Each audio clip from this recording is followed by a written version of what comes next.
Hey, this is Hans with SkisDOTcom. We're in one of our retail locations, downtown Sport House.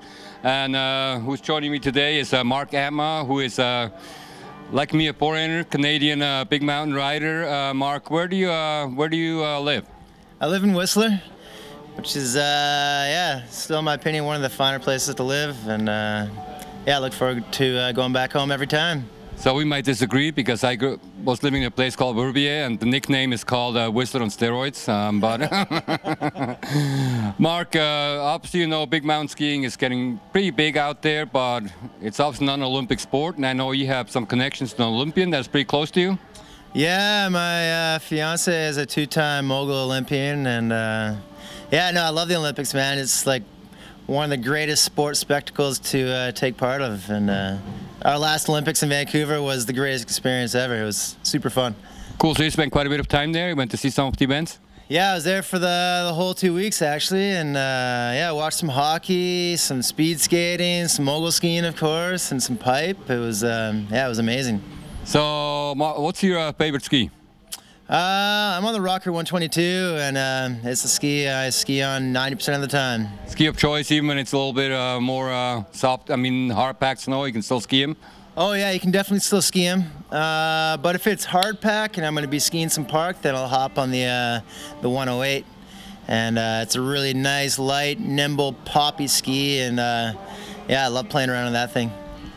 Favorite food? Well, when I come to the States, Mexican.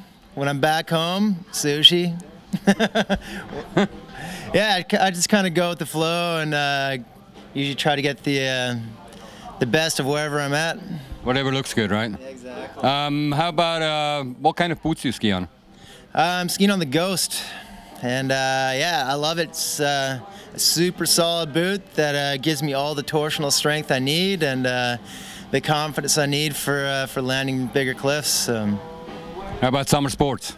Kiteboarding, mountain biking, cross-country biking, golfing, and just working around the house, taking care of the chickens.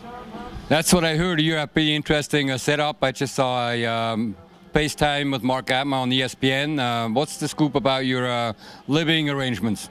Well, it's ever evolving, but right now I've got a fairly good-sized veggie garden that we collect most of our food from during the summer, and then we've got a chicken coop in the back that gives us some of our eggs and meat, and then and then I've created a little backyard spa, so we've got a hot pool, cold pool, sauna, and then we're just getting closer and closer to getting our house off the grid and making our own electricity, so it's pretty exciting.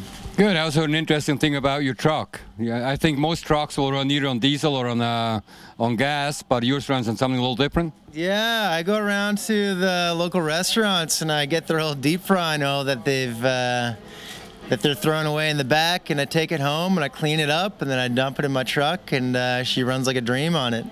There we go. So Mark, when you grew up or when you started getting into big mountain skiing, what were your idols? I'm sure you had some people you looked up to. Yeah, Scott Schmidt was a big one, Glenn Plake, Seth Morrison, and then that transitioned into JP Auclair, and it's ever evolving, you know. I still have a lot of idols that I look up to this day, you know. It's pretty cool just to see how the sport has grown and how many people you can look up to now. It's pretty fun. Cool. And I heard this is your first visit in Michigan. You've never been to the Midwest before? No, first time, man. That's good. Mark, thanks for joining us. I know we have the movie showing tonight, the new Superheroes of Stoke, and glad to have you in Michigan. Thanks.